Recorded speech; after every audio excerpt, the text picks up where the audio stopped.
चलिए जी दोस्तों, अब देखिए हमने लास्ट में अभी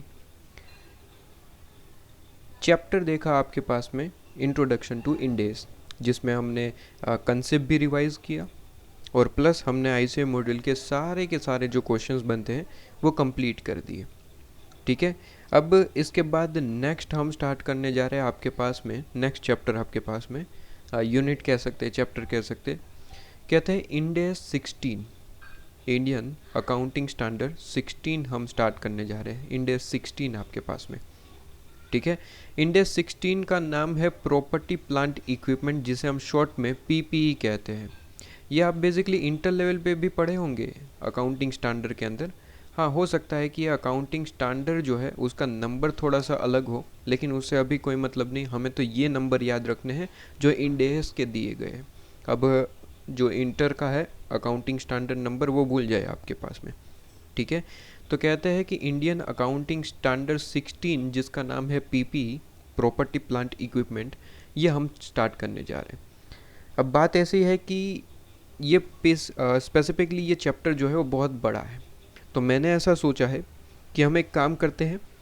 जैसे कि हमने लास्ट लेक्चर में मैंने आपको बताया था कि हम सबसे पहले पूरे का पूरा कंसेप्ट रिवाइज करेंगे, उसके बाद सारे क्वेश्चन कर लेंगे, ठीक है। ऐसा यहाँ पे करना थोड़ा सा मेरे ख्याल से मुश्किल होगा, कंफ्यूजिंग हो जाएगा। तो मैंने सोचा है कि हम थोड़ा बहुत कंसेप्ट पढ़ते हैं, उससे रिलेटेड ऐसे मॉड्यूल में कुछ क्वेश्चन देख लेते हैं, फिर वापस से जो भी रिमेनिंग कंसेप्ट है वो पढ़ते हैं और रिमेनिंग क्वेश्चन करते हैं।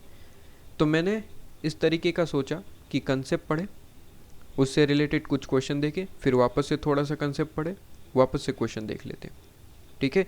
इससे थोड़ा सा यहाँ पे अंडरस्टैंडिंग पावर जो है वो मेरे ख्याल से इंक्रीज़ हो सकता है, ठीक है। सिर्फ कंसेप्ट पढ़ लेने से और फिर डायरेक्टली सारे क्वेश्चन कर लेने से थोड़ी सी कन्फ्यूज़न होगा, क्योंकि चैप्टर बड़ा है। चैप्टर छोटा होता तो दिक्कत ही नहीं थी, पूरा कंसेप्ट कवर कर लेते, उसके बाद क्वेश्चन कर लेते, ठीक है। लेकिन चैप्टर थोड़ा सा बड़ा है, तो मेरे ख्याल से यहाँ पे हमें ऐसा करना चाहिए, ठीक है।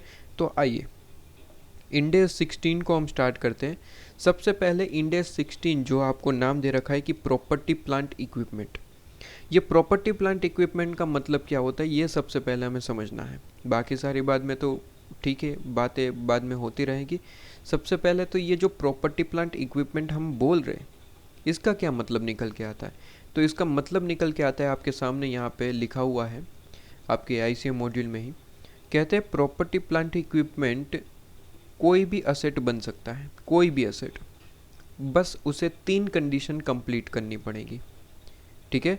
कोई भी असेट जो है वो प्रॉपर्टी प्लांट इक्विपमेंट बन सकता है, कोई भी असेट आपके पास में, लेकिन उसे 3 कंडीशन फुलफिल करनी पड़ेगी। अगर 3 कंडीशन फुलफिल हो जाती है तो वो प्रॉपर्टी प्लांट इक्विपमेंट है, अगर नहीं होती है तो वो प्रॉपर्टी प्लांट इक्विपमेंट नहीं है। क्या बात समझ में आ रही है। अब कहते हैं कि तीनों कंडीशन अगर फुलफिल कर लेते हो तो आप प्रॉपर्टी प्लांट इक्विपमेंट हो, और तो फिर आप जो है इंडेज 16 में कवर होते हो, ठीक है। तो इसका मतलब मैंने क्या कहा, इसका मतलब मैंने ये कहा कि प्रॉपर्टी प्लांट इक्विपमेंट आप कब कहलाएंगे ये जानना ज़रूरी है। क्यों? क्योंकि कहते हैं कि सर इंडेज 16 जो आप कह रहे हैं, ठीक है, इंडेज 16 जिसका नाम है प्रॉपर्टी प्लांट इक्विपमेंट, ये कहता है कि भाई अप्लाई तो तब करेंगे जब आपका जो ये असेट है, ठीक है, असेट जो है वो पीपीई की क्राइटेरिया को फुलफिल करता है, मतलब कि वो पीपीई बनने के लिए रेडी है, ठीक है, वो पीपीई है, तभी आप जो है इंडेज 16 के जो कंडीशंस है वो फुलफिल करेंगे ऑब्वियसली। तो इंडेज 16 ने कहा कि आप एक काम करिए, सबसे पहले तो पीपीई का डेफिनेशन पढ़ के आइए, क्या आपका असेट पीपीई है ये जान के आइए। अगर है तब कोई दिक्कत नहीं है, तो फिर इंडेज 16 को आगे पढ़िए। अगर नहीं है तो फिर इंडेज 16 में आगे बढ़ने की ज़रूरत नहीं है, क्योंकि जो असेट पीपी है ही नहीं उस पर इंडेज 16 अप्लाई करके क्या करेंगे, नहीं होगा, ठीक है। इसलिए इंडेज 16 ने सबसे पहले आपको कहा कि पीपी की डेफिनेशन पढ़ के आइए, बाकी बातें बाद में करेंगे। तो ठीक है, हमने कहा ठीक है, इंडेज 16 को सबसे पहले देख लेते हैं कि इंडेज 16 जो कहना चाहता है कि भाई डेफिनेशन पढ़ के आइए। तो डेफिनेशन एक बार पढ़ लेते हैं कि डेफिनेशन में एग्जैक्टली कहना क्या चाहता है। तो डेफिनेशन कहता है कि आप सबसे पहले पीपी बनने के लिए आप सबसे पहले होने चाहिए टेंजिबल आइटम। आप टेंजिबल आइटम होने ज़रूरी है। दो तरीके होते, एक टेंजिबल और इनटेंजिबल। जैसे कि आप गुडविल वगैरह हो गया, तो वो आपके पास में क्या है सर, इनटेंजिबल एसेट, जो दिखता नहीं है, ठीक है, जिसे हम टच नहीं कर पाते, तो वो नहीं होना चाहिए, ठीक है। पीपी तभी कहलाएंगे, सबसे पहली कंडीशन ये कहता है कि आप टेंजिबल एसेट होने ज़रूरी है। अगर इनटेंजिबल है तब आप पीपी नहीं है, ठीक है। पहली कंडीशन कि टेंजिबल एसेट होना बहुत ज़्यादा ज़रूरी है, तो सबसे पहले आप टेंजिबल होने ज़रूरी है। इसके बाद कहते हैं कि सेकंड क्राइटेरिया, मतलब कि सेकंड कंडीशन क्या कहती है? सेकंड कंडीशन ये कहती है कि आप जो ये पीपी कहना चाहते हैं, बेसिकली आपका ये जो असेट है, ठीक है, आप उसे यूज़ कर रहे हैं या तो प्रोडक्शन पर्पज़ के लिए, आपका जो बिज़नेस है प्रोडक्शन, ठीक है, या फिर सप्लाई के लिए, या फिर रेंटल पर्पज़ के लिए, या फिर एडमिनिस्ट्रेटिव पर्पज़ के लिए। अब एक एक करके पढ़ते हैं। सबसे पहला कहा कि प्रोडक्शन या फिर सप्लाई पर्पज़ के लिए आप यूज़ करिए, ठीक है। ये और है, यहाँ पे ध्यान रहे, ये और है, मतलब कहता है कि या तो प्रोडक्शन पर्पज़ में हो रहा है, या फिर सप्लाई पर्पज़ में हो रहा है, या फिर रेंटल पर्पज़ में हो रहा है, या फिर एडमिनिस्ट्रेटिव पर्पज़ में हो रहा है। ये चार तरीके में से कोई भी एक जगह आप अगर असेट को यूज़ कर रहे हैं, तो मान लिया जाएगा कि सर सेकंड कंडीशन आपकी फुलफ़िल हो चुकी है। अब जैसे कि एग्जांपल, मैंने कहा कि सर एक असेट है हमारे पास में, मैं कहता हूँ मशीन है, ठीक है, एक मशीनरी है हमारे पास में, जिसे हम यूज़ करते हैं बेसिकली हमारे जो फैक्ट्री है, ठीक है, फैक्ट्री में गुड्स जो है वो हमें जैसे ही हम प्रोड्यूस करते हैं तो उसे हमें गोडाउन तक शिफ्ट करना पड़ता है। अब गुड्स इतने बड़े हैं कि नॉर्मली हम जो है ऐसे उठा के नहीं रख सकते, तो हमने उसके लिए मशीन रखी है, ठीक है। आपने वैसे देखा भी होगा बड़े बड़े जो फैक्ट्री लेवल पे होता है, तो उसमें ऐसी मशीन होती है जिस पे हम ये पूरे का पूरा जो हमारे गुड्स होते हैं वो हम उस पर लोड कर देते हैं, और वो फिर एक जगह से दूसरी जगह जो है वो शिफ्ट कर देता है, ठीक है। तो कहते हैं सप्लाई पर्पज़ हो सकता है, या फिर प्रोडक्शन के लिए जो भी मशीनरी रखी है आपने, ठीक है, प्रोडक्शन के लिए जो भी आपने मशीन ले रखी है, तो वो मशीनरी भी पीपीई बन सकती है। तीसरा कहता है रेंटल पर्पज़ होना चाहिए, या तो प्रोडक्शन में यूज़ करिए, या तो सप्लाई के लिए यूज़ करिए, या फिर रेंटल के लिए यूज़ करिए। रेंटल के लिए मतलब कहते हैं कि भाई आपके पास में काफ़ी सारी मशीनरीज है, आप उसे रेंट पे लगा रहे हैं। लेकिन इसमें एक पॉइंट है, रेंटल पर्पज़ में एक पॉइंट है, क्या कहते हैं कि ये आपका बिजनेस होना ज़रूरी है, ठीक है, ये आपका बिजनेस होना ज़रूरी है। मतलब कहते हैं कि रेंट पे आप मशीनरी दे रहे, ये आपका बिजनेस होना चाहिए। मतलब कि आप नॉर्मली यही काम करते हैं कि भाई मशीनरी परचेज करी फिर रेंट पे लगाएंगे, ये आपका बिजनेस होना चाहिए। ऐसा नहीं कि आपका प्रोडक्शन का कोई अलग बिजनेस है। अब फॉर एग्जांपल आपके पास में 10-15 मशीनरी है, फॉर एग्जांपल 10 मशीनरी है, ठीक है, 10 मशीनरी है, और आपने सोचा कि 2 मशीन ऐसे ही पड़े हुए हैं, उसका कुछ यूज़ हो नहीं रहा है अभी फ़िलहाल, तो 2-3 महीने के लिए रेंट पे चढ़ा देते, तो क्या वो पीपी कहलाएगा? आंसर इज़ नो, ठीक है, वो आपका पीपी नहीं बनेगा। क्यों? क्योंकि वो आपका बिजनेस नहीं है ना, रेंट पे देना आपका बिजनेस नहीं है, बस ऐसे ही कमा लिए, ठीक है। तो वो इस इंडेस में कवर नहीं होगा, दूसरे इंडेस में होगा, लेकिन वो जब डिस्कस होगी, ठीक है, तब हम देखेंगे, ठीक है। तो बेसिकली ये जो रेंट वाला है वो इंडेस 40 के साथ हम जो है डिस्कस करेंगे, इंडेस 40 में ये पॉइंट आएगा, तो वहाँ पे भी डिस्कस करना है। लेकिन यहाँ पे भी मैं आपको बता देता हूँ ताकि वहाँ पे हमें जो है थोड़ा सा रेफरेंस का जिक्र हो पाए। तो कहता है कि रेंटल जो है वो आपका बिजनेस होना चाहिए, तो फिर आपका यहाँ पे इंडेस 16 के अंदर ये पीपी की कंडीशन में फुलफिल कर पाएगा, ठीक है। और या तो एडमिनिस्ट्रेटिव पर्पस, एडमिनिस्ट्रेटिव मतलब कि आप बेसिकली जो हमारी फैक्ट्री है फॉर एग्जांपल, उसके लिए हमने ऑफिस बना रखी है, तो ऑफिस के अंदर कुछ मशीनरी लगा रखी है, ठीक है, किसी भी छोटी मोटी ज़रूरत के लिए या फिर, ठीक है, तो वो भी मशीनरी क्या कहलाएगी सर? एडमिनिस्ट्रेटिव पर्पज़ के लिए यूज़ कर रहे हैं, तो वो भी पीपी कहलाएगी, ठीक है। तो ये चार में से कोई एक पर्पज़ के लिए फुलफिलमेंट हो रही है तो दूसरी कंडीशन फुलफिल मान ली जाएगी, ठीक है। तो सबसे पहले तो कहा कि भाई टेंजिबल असेट होना ज़रूरी है। दूसरा कहता है कि हम दूसरी कंडीशन में ऐसा है कि चार ऑप्शन दे रहे, चारों में से कोई भी एक फुलफिल करिए और दूसरी कंडीशन फुलफिल मान ली जाएगी। पहली कहता है प्रोडक्शन पर्पज़ होना चाहिए, अगर ये नहीं है तो चलो ठीक है सप्लाई पर्पज़ होना चाहिए, अगर ये भी नहीं है ठीक है रेंटल पर्पज़ होना चाहिए, अगर ये भी नहीं है तो एडमिनिस्ट्रेटिव पर्पज़ होना चाहिए। ये 4 में से कोई भी एक कंडीशन फुलफ़िल कर दो, मान लिया जाएगा कि आपकी सेकंड जो है कंडीशन फुलफ़िल हो चुकी है। क्लियर है? इसके बाद कहता है कि थर्ड पॉइंट आपके पास में, थर्ड पॉइंट, थर्ड कंडीशन ये कहती है कि ये जो आप जिसकी बात कर रहे हैं, जिसे पीपी बनाना चाहते हैं, जो असेट की बात हो रही है, उसकी लाइफ जो है ना, एक्सपेक्टेड लाइफ, वो 12 महीने से ज़्यादा होना चाहिए।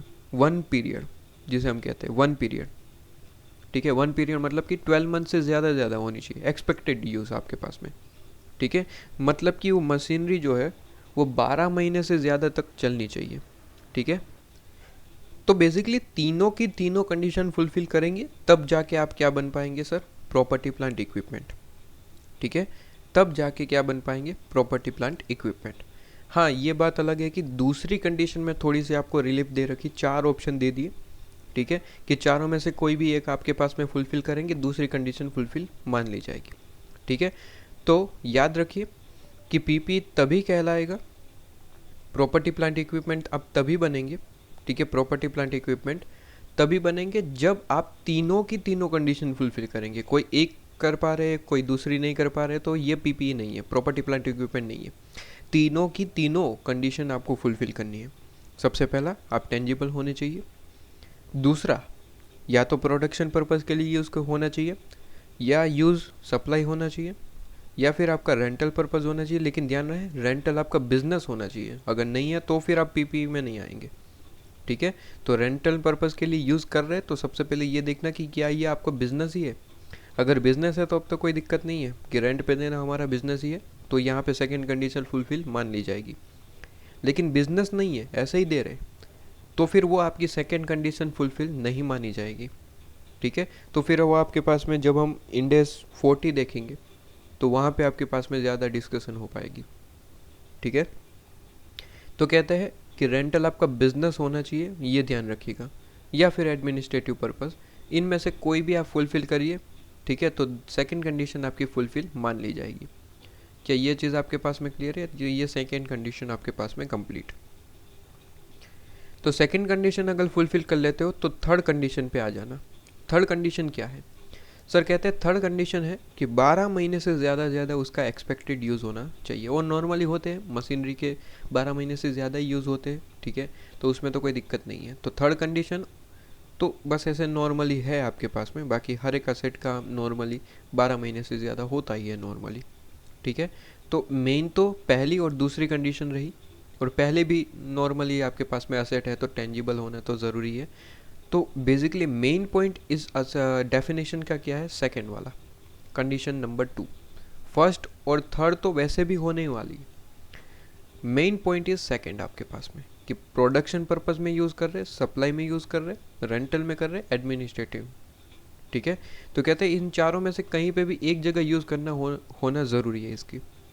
और रेंटल में बस एक चीज़ ध्यान रखनी है कि वो आपका बिजनेस होना ज़रूरी है। अगर रेंट पे दे रहे तो वो आपका बिजनेस ही होना चाहिए कि आप रेंट पे चढ़ाते, ठीक है जी। तो ये पॉइंट हो जाता है। तो इंडिया 16 ने कहा कि भाई डेफिनेशन पढ़ ली? हमने कहा हाँ पढ़ ली। पता चल गया कि कौन सी एसेट पीपी है, कौन सी एसेट नहीं है? हाँ जी सर, बिल्कुल पता चल गया, ठीक है। कि हमारे पास में कोई एसेट है, ऐसे ही पड़ा हुआ था, रेंट पे चढ़ा दिया, तो क्या वो पीपी है? आंसर इज़ नो हमारा, क्योंकि वो बिज़नेस नहीं था, रेंट पे देना हमारा बिजनेस नहीं है। हमने तो बस ऐसे ही पड़ा हुआ था तो रेंट पे चढ़ा दिया, तो क्या इंडेस 16 आएगा? आंसर इज़ नो, पीपी बन ही नहीं पाएगा वो, ठीक है। तो असेट को सबसे पहले आइडेंटिफाई करना सीख लिया, आंसर इज यस। तो इंडेस 16 ने कहा कि मोस्ट वेलकम। अब यहाँ से आपका जो है इंडेस 16 स्टार्ट होता है। सबसे पहले पीपी की डेफिनेशन आपने अच्छे से क्लियर कर ली, अब आपका इंडेस 16 स्टार्ट होता है। ये हालांकि पीपी की डेफिनेशन जो है वो इंटर लेवल पे ही आप पढ़ चुके हैं, ठीक है, ये वही है सेम, 1% का भी चेंज नहीं है, लेकिन फिर भी यहाँ पे दिया है, हमने पढ़ लिया, क्लियर है। अब यहाँ पे आगे बढ़ते हैं। कहते हैं कि इंडेस 16 ने कहा कि ठीक है, हम डेफिनेशन जब आपको बता रहे थे तो कहीं ना कहीं बाहर किसी एक पॉइंट पे चर्चा ज़्यादा हो गई थी। इंडेस 16 ने कहा कि उस पे भी हमने जो है क्लैरिफिकेशन दिया है, ठीक है। बेसिकली मैंने क्या कहा कि भाई जब इंडेक्स 16 आपको डेफिनेशन पढ़ा रहा था कि पीपीए का मतलब क्या है, तो पीपीए में 10 डेफिनेशन आपको जो है बेसिकली 3 कंडीशन जो है वो आपको फुलफ़िल करनी है।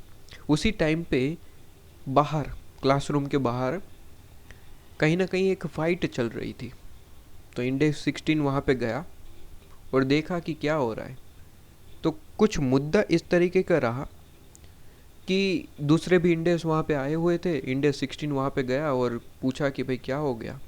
तो दूसरे इंडेक्स ने बताया कि भाई एक पॉइंट है जिस पे हमारा जो है यहाँ पे हल नहीं निकल पा रहा है।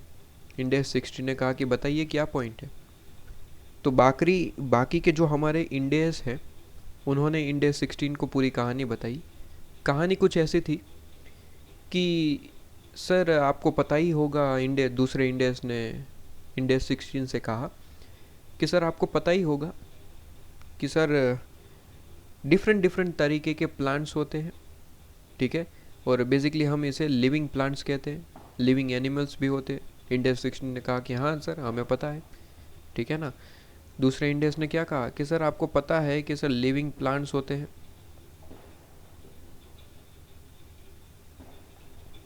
ठीक है, लिविंग प्लांट्स होते हैं, लिविंग एनिमल भी होते हैं, ठीक है। अब इस पे कोई एग्जांपल देने की ज़रूरत तो नहीं है ना, लिविंग प्लांट्स एंड एनिमल्स में जो भी आप अपने आसपास ट्री वगैरह देख रहे हैं तो वो क्या है, लिविंग प्लांट्स, ठीक है। और जो ये एनिमल में तो क्या ही बताएं भाई, सारे के सारे एनिमल आपको पता ही है।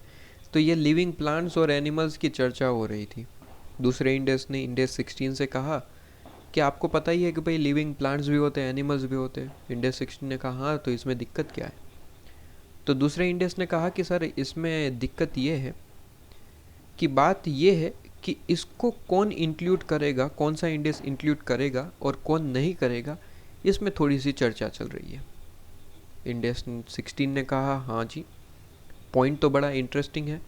इंडेक्स 16 ने कहा कि भाई मैं भी इसमें से थोड़ा सा देख लेता हूँ, कोई चीज़ मेरे अंदर इंक्लूड करने लायक हो तो मैं उसे इंक्लूड कर लेता हूँ, बाकी का आप देख लेना। दूसरे इंडेक्स ने कहा ठीक है, देख लीजिए आपको भी क्या लगता है। तो इंडेक्स 16 ने कहा कि मैंने इनमें से कुछ चीज़ों को इंक्लूड करने के लिए एक डेफिनेशन बनाई, ठीक है।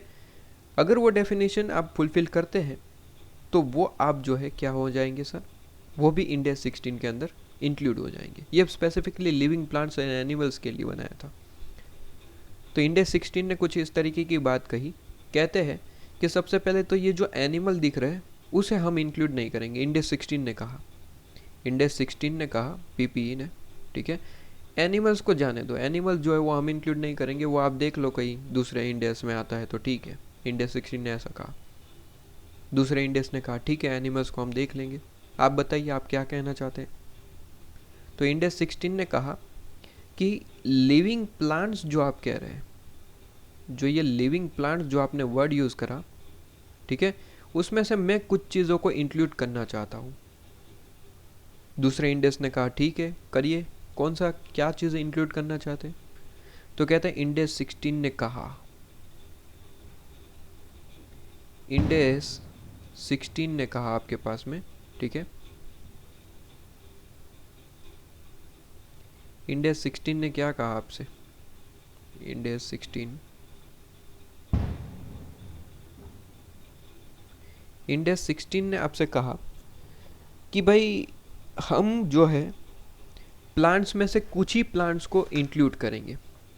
दूसरे इंडेक्स ने कहा कि बताइए तो सही कि कौन से प्लांट्स की बात कर रहे हैं आप। तो इंडेक्स 16 ने कहा हम केवल और केवल बियरर प्लांट को इंक्लूड करेंगे। ये काफ़ी सारे प्लांट्स हो सकते हैं, कहते हैं उन प्लांट्स में से जो बियरर प्लांट्स है, ठीक है, जो बियरल प्लांट्स है वही सिर्फ और सिर्फ क्या होंगे सर, हमारे अंदर इंक्लूड होंगे, बाकी के आप देख लो। बाकी के दूसरे इंडेक्स को बोल दिया कि वो आप देख लो, हम इंक्लूड करेंगे बियरल प्लांट्स को।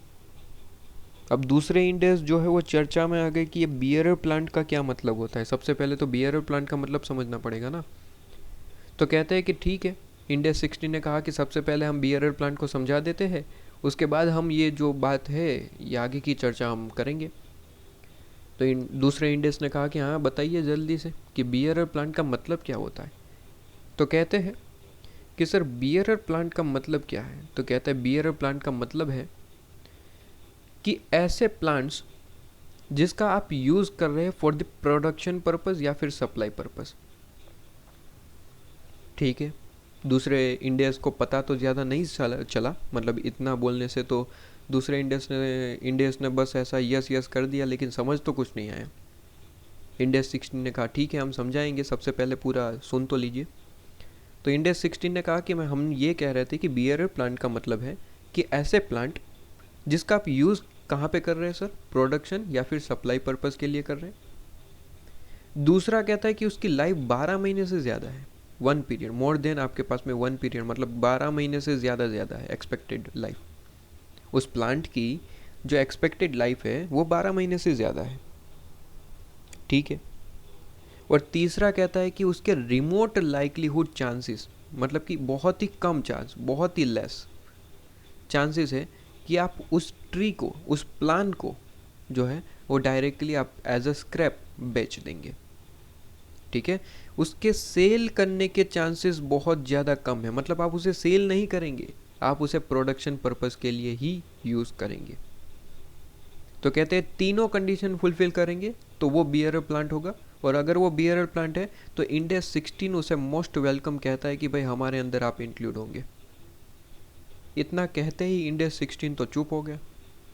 लेकिन दिक्कत वाली बात यह थी कि ये डेफिनेशन तो बता दी, 3 कंडीशन तो बता दी, लेकिन सामने वाले जो जितने भी इंडेस है दूसरे, उन्हें समझ नहीं आया कि ये एग्जैक्टली कहना क्या चाहते हैं।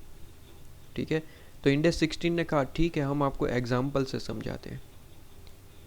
इंडिया 16 ने कहा कि एक ट्री है, मान लीजिए ये आपके पास में ट्री है। ठीक है, इंडिया 16 ने कहा कि ये ट्री है आपके पास में। क्या है सर, ये बेसिकली एक ट्री है। ठीक है, कहते हैं कि ये बेसिकली तो लिविंग प्लांट है, ये कह सकते हैं सर, बिल्कुल लिविंग प्लांट है, एक तरीके का प्लांट है। कहता है कि ये बियरर प्लांट कब बनेगा पता है, जब ये 3 कंडीशन फुलफिल होगी। जब ये 3 कंडीशन फुलफिल होगी तब ये बियरर प्लांट बनेगा। कहते हैं कि सबसे पहला कि वो जो ट्री है आप उसे आप प्रोडक्शन या फिर सप्लाई पर्पस के लिए यूज़ करने चाहिए। फॉर एग्जांपल ये ट्री जो है वो एप्पल का है। ठीक है, तो मैं ऐसे ऐसे बस ऐसे कर देता हूँ, एप्पल लगे हुए हैं आपके पास में बहुत सारे। ठीक है, ये आपके पास में एप्पल है, बहुत सारे एप्पल है आपके पास में। तो ये एप्पल यहाँ पे आपको दिख रहा है, ये एप्पल का ट्री है। हमने ऐसे बहुत सारे ट्री लगा रखे हैं। ठीक है, हमारे पास में लैंड थी, उसमें हमने ट्री बहुत सारे लगा रखे हैं। कहना ये है कि हम करते क्या है कि ये जो एप्पल है वो जैसे ही आते हैं हम उसे एक बॉक्स में पैक करते हैं और उससे बेच देते हैं। वापस से नए एप्पल आएंगे ट्री पे, तो वापस से एप्पल को हम बेच देंगे। ठीक है, मतलब कि हम ट्री इसीलिए रख रहे हैं ताकि उस पे जो हम आने वाली प्रोड्यूस है जो कि एप्पल है उसे हम बेच पाए और पैसा कमा पाए। ठीक है, तो कहते हैं कि प्लांट जो है वो बियरर प्लांट कब बनेगा, प्लांट जो है वो बियरर प्लांट तब बनेगा जब प्लांट से आने वाली प्रोड्यूस जो है, प्रोड्यूस हमारे एग्जांपल के हिसाब से एप्पल, ये जो प्रोड्यूस जो है उसे आप जो है प्रोडक्शन या फिर सप्लाई पर्पस के लिए यूज़ कर रहे हैं। तो हम प्रोडक्शन पर्पस के लिए यूज़ कर रहे हैं कि भाई हमारे जैसे ही एप्पल आ जाते हैं ट्री पे हम उसे बेच देते हैं, तो प्रोडक्शन पर्पस हो गया। ठीक है ना, तो ये चीज़ आपके पास में कि भाई जो भी प्रोड्यूस है हम उसे बेच रहे, ट्री को नहीं बेच रहे। ट्री तो हम ऐसे ही रखेंगे, दूसरे एप्पल आएंगे तो वापस से तो बेचना है, पैसे कमाना है। ट्री को नहीं बेच रहे, हम प्रोड्यूस को बेच रहे एप्पल। तो ये पहली कंडीशन है कि भाई एप्पल प्रोड्यूस हो रहे और उसे बेच रहे, ट्री तो ऐसे ही रहेंगे। ठीक है, दूसरी कंडीशन कही कि लाइफ जो है वो 12 साल से ज़्यादा होनी चाहिए। ओबियसली आप मैंगो ट्री देख लो, एप्पल ट्री देख लो, 12 महीने से ज़्यादा ही होती है। ठीक है ना, तो उसकी लाइफ तो ऑब्वियसली 12 महीने से ज़्यादा है। तीसरी कंडीशन रिमोट लाइकलीहुड, मतलब कि बहुत ही लेस चांसेस है कि उस ट्री को आप बेच देंगे। ठीक है, ट्री को आप कभी नहीं बेचेंगे, क्यों, क्योंकि उसका प्रोड्यूस ही तो आपको बेचना है और पैसे कमाना है।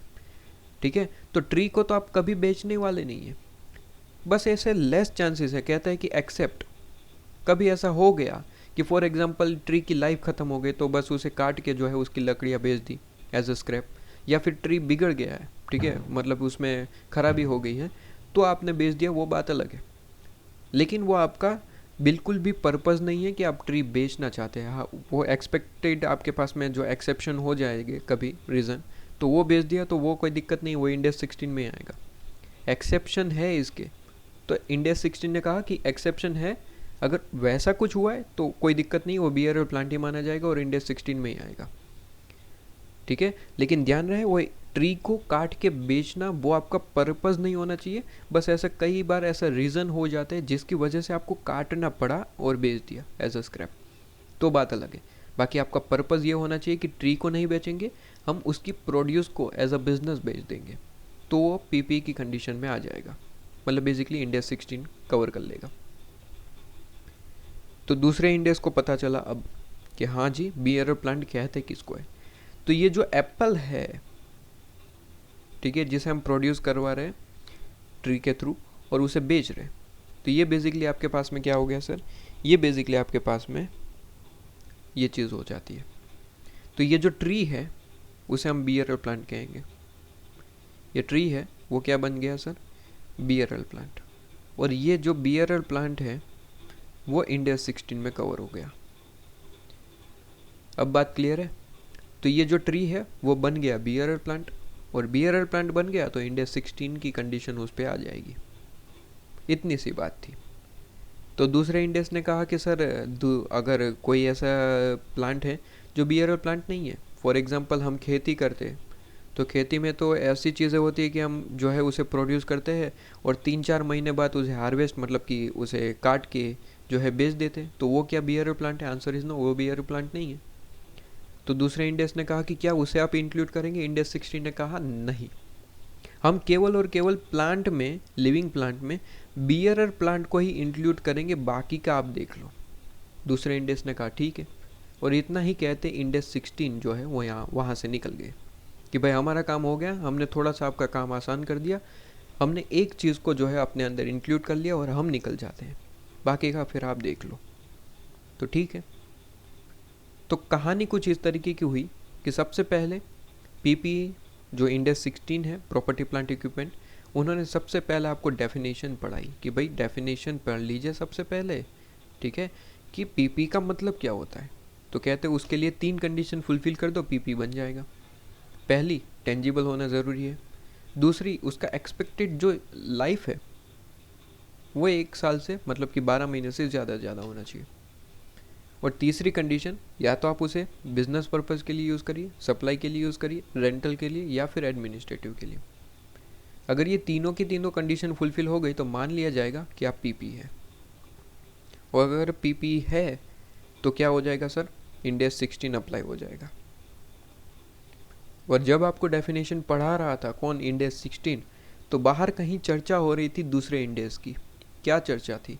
चर्चा ये थी कि भाई लिविंग प्लांट और एनिमल का क्या करना है, कौन इंक्लूड करेगा, क्या होगा उसका। तो इंडेक्स 16 ने उस चर्चा में थोड़ा सा हिस्सा लिया और इंडेक्स 16 ने कहा कि हम एक चीज़ को अपने अंदर इंक्लूड कर ले, बाकी का फिर आप देख लो, ठीक है ना। तो दूसरे इंडेक्स ने कहा कौन सी चीज़ को इंक्लूड करेंगे, तो इंडेक्स 16 ने कहा कि सबसे पहले जो ये जो एनिमल दिख रहा है उसे हटा, तो वो हम इंक्लूड नहीं करेंगे, वो फिर आप देख लो। दूसरे इंडेक्स ने कहा ठीक है, तो लिविंग प्लांट में, तो इंडेक्स 16 ने कहा कि लिविंग प्लांट में हम केवल वही प्लांट को इंक्लूड करेंगे जो बियरल प्लांट बनेंगे। कौन से सर? वही प्लांट इंक्लूड होंगे जो बियरल प्लांट बन पाएंगे, बियरल प्लांट, ठीक है। तो कहना यह है कि सर बियरल प्लांट क्या होगा, तो कहते हैं उसके लिए भी 3 कंडीशन, ठीक है। सबसे पहली कि जो भी आप जो है जिसको बियरल प्लांट कहना चाहते हैं वो तभी बियरल प्लांट बनेगा जब उस प्लांट में से होने वाली प्रोड्यूस को एज अ प्रोडक्शन या फिर सप्लाई के लिए यूज़ हो रहा है, मतलब कि वो प्रोड्यूस को बेच रहे, ट्री को नहीं बेच रहे, ठीक है, जैसे कि एप्पल। दूसरी कंडीशन, उस ट्री की, उस प्लांट की जो लाइफ है एक्सपेक्टेड, वो 12 महीने से ज़्यादा होनी चाहिए। और तीसरी कंडीशन कि उस प्लांट को आप कभी नहीं बेचेंगे। एक्सेप्शन है कि भाई वो बिगड़ गया या फिर उसकी लाइफ ही ख़त्म हो गई, मतलब बस अब वो प्रोड्यूस नहीं कर पाएगा, ठीक है, तो वो बात अलग है, एक्सेप्शन है, ठीक है, वो अलाउेबल है। लेकिन आपका ये पर्पज़ नहीं होना चाहिए कि भाई ट्री जैसे ही आपने बड़ा हो गया आपने उसे काट के बेच देना है, वो आपका पर्पज़ नहीं होना चाहिए। पर्पज़ क्या होना चाहिए? प्रोडक्शन पर्पज़, कि उसकी प्रोड्यूस जो आने वाली है उसे हम बेच के पैसा कमाएंगे, ट्री वहीं पे वहीं रहेगा, ये आपका पर्पज़ होना चाहिए। ट्री को काट के बेचेंगे, ये आपका पर्पज़ नहीं होना चाहिए। अगर ये 3 कंडीशन फुलफिल है तो बिहेवियरल प्लांट है। इंडेक्स 16 ने कहा कि ये बिहेवियरल प्लांट हमारे अंदर इंक्लूड होगा, बाकी का फिर आप देख लो, ठीक है ना। तो दूसरे इंडेक्स ने कहा ठीक है, बस इतना कहते ही इंडेक्स 16 वहाँ से चला गया, ठीक है। तो यहाँ पे ये चीज़ भी ख़त्म। तो प्रॉपर्टी प्लांट इक्विपमेंट किसे कहते हैं, डेफिनेशन आपने पढ़ ली। एक और चर्चा जो बाहर हो रही थी उसमें इंडेक्स 16 ने किसको इंक्लूड कर लिया, बिहेवियरल प्लांट को इंक्लूड कर लिया, ठीक है, तो वो भी आपने सीख लिया। अब यहाँ पे आप जो है आगे बढ़ेंगे। अब यहाँ पे कहते हैं कि सर ये सारी चीज़ें ठीक है, आपने बता दिया कि इंडेक्स 16 जो है, सबसे पहले आपने ये बताया बेसिकली कि जो इंडेक्स 16 आप कह रहे हैं, तो इंडेक्स 16 की शुरुआत में सबसे पहले आपने पढ़ा है कि पीपी का मतलब क्या होता है, प्रॉपर्टी प्लांट इक्विपमेंट। ये जो आप कह रहे हैं ये प्रॉपर्टी प्लांट इक्विपमेंट का मतलब क्या होता है? पीपी का नाम बेसिकली इंडेक्स का नाम ही पीपी है, प्रॉपर्टी प्लांट इक्विपमेंट। तो सबसे पहले पढ़ाया गया कि सर प्रॉपर्टी प्लांट इक्विपमेंट क्या है, पीपी, ठीक है ना। प्रॉपर्टी प्लांट इक्विपमेंट क्या है ये आपको सबसे पहले पढ़ाया गया, ठीक है। तो प्रॉपर्टी प्लांट इक्विपमेंट क्या है सर, 3 कंडीशन फुलफिल करिए प्रॉपर्टी प्लांट इक्विपमेंट बन जाएगा, ठीक है। वो सारी चीज़ें भी थोड़ा सा लिख ही लेते, मेरे ख्याल से वो सिंपल नोट्स बन जाएंगे आपके पास में, समरी नोट्स, ठीक है ना। तो कहते हैं पहला पॉइंट हमने जो पढ़ा, पहला जो हमने पॉइंट पढ़ा कि भाई पीपीई किसे कहते हैं, प्रॉपर्टी प्लांट इक्विपमेंट। तो प्रॉपर्टी प्लांट इक्विपमेंट का कहना है कि आप 3 कंडीशन फुलफिल कर दीजिए, काम खत्म। 3 कंडीशन आप जो है वो फुलफिल कर दीजिए और काम खत्म। पहली 2 कंडीशन जो है वो बड़ी नॉर्मल। पहली कंडीशन कि भाई आप टेंजिबल होने ज़रूरी है, तो टेंजिबल तो ओबियसली होना ही चाहिए, ठीक है ना। तो टेंजिबल असेट तो होना ही चाहिए, तभी तो वो असेट है, ठीक है ना। तो कहते हैं कि सबसे पहले टेंजिबल होना ज़रूरी है, तो टेंजिबल असेट होना ज़रूरी है, ओके जी, टेंजिबल होने ज़रूरी है। दूसरी कंडीशन कहता है कि आपकी जो लाइफ है ना वो 12 महीने से ज़्यादा होनी चाहिए, तो एक्सपेक्टेड लाइफ कहते हैं, जो एक्सपेक्टेड लाइफ है आपकी, ठीक है, वो मोर देन 12 मंथ होनी चाहिए, मोर देन 12 मंथ,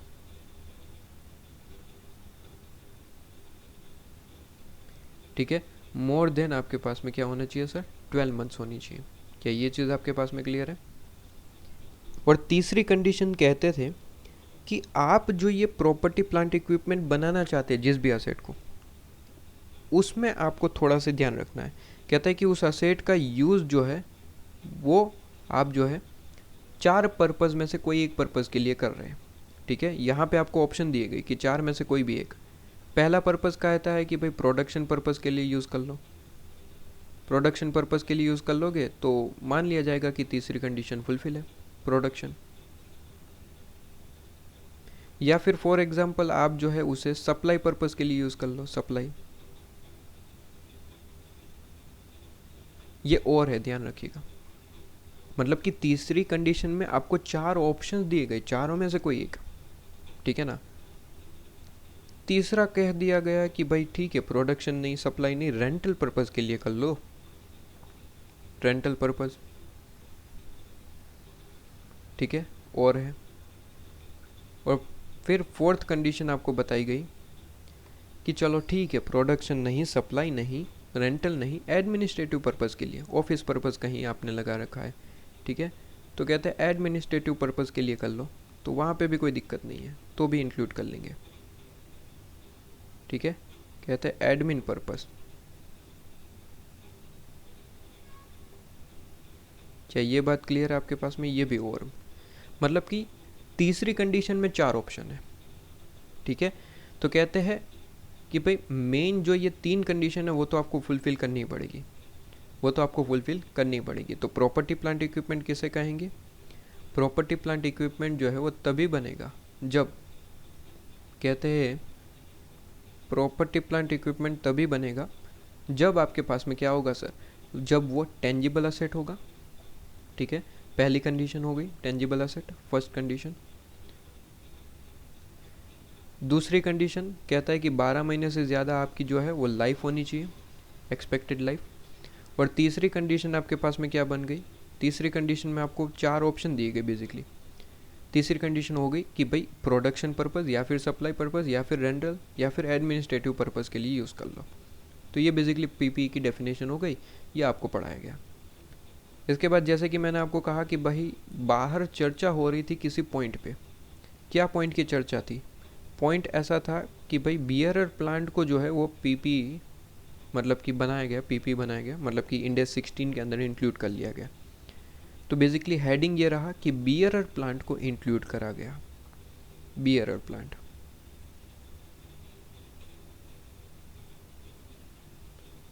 ठीक है, कहते हैं बियरर प्लांट को जो है वो इंडेक्स 16 ने अपने अंदर इंक्लूड कर लिया। चर्चा ये हुई कि बियरर प्लांट का क्या मतलब है। तो जैसे कि इंडिया 16 को बहुत ज़्यादा पसंद है कि वो 3 कंडीशन हर बार देता है, पीपीई में भी 3 कंडीशन दे दी, बियरर प्लांट में भी 3 कंडीशन देने लगा। कहते हैं कि एक कंडीशन फुलफ़िल करो, दूसरी कंडीशन फुलफ़िल करो और फिर तीसरी कंडीशन फुलफ़िल करो। ये अगर कर लेते हैं तो फिर वो बेसिकली कोई दिक्कत नहीं है, वो आपके पास में पीपीई बन जाएगा, मतलब कि इंडिया 16 के अंदर इंक्लूड हो जाएगा। कहते हैं बियरर प्लांट है तभी वो आपके पास में इंडिया 16 में होगा। तो बियरर प्लांट का मतलब उसने समझा है। सबसे पहले तो वही नॉर्मल चीज़ है कि भाई लाइफ जो है वो 12 महीने से ज़्यादा होनी चाहिए, वो तो पीपीई में भी बताया था, वही यहाँ पे कहते हैं एक्सपेक्टेड जो लाइफ है, एक्सपेक्टेड जो लाइफ है वो क्या होना चाहिए सर, 12 मंथ से ज़्यादा होनी चाहिए, 12 मंथ से ज़्यादा। ठीक है, पहली कंडीशन। दूसरी कंडीशन वही वहाँ पे भी था, यहाँ पे भी है, कहते हैं प्रोडक्शन या फिर सप्लाई पर्पज़ के लिए होना चाहिए यूज़। कहता है कि इस प्लांट का जो यूज़ आप करेंगे या तो प्रोडक्शन पर्पज़ के लिए करिए, प्रोडक्शन, या फिर आपको एक और ऑप्शन देते हैं, कहते हैं सप्लाई पर्पज़ के लिए कर लीजिए। ठीक है, और तीसरा कहता है कि वेरी लेस चांसेस, वेरी कहते हैं लेस चांस है आपके पास में, वेरी लेस चांसेस किस चीज़ के? कहते हैं कि आप ट्री को बेच देंगे, very less chances of sale of plant, ऐसे लिखते हैं। ठीक है, कहते हैं वेरी लेस चांसेस ऑफ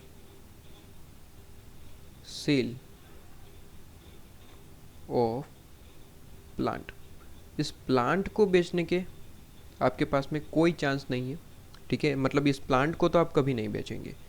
हाँ, एक्सेप्शन है, वो बात अलग है कि अगर प्लांट बिगड़ गया या फिर उसकी लाइफ ही ख़त्म हो गई तो बात अलग है, तो वो इंक्लूड ही होगा, उसमें कोई दिक्कत नहीं है। ठीक है, बाकी आपका पर्पज़ नहीं होना चाहिए उसे बेचने का। तो कहते हैं ये 3 कंडीशन फुलफिल करिए, आप बियरर प्लांट है, अगर आप बियरर प्लांट है तो इंडिया 16 में आ जाएंगे।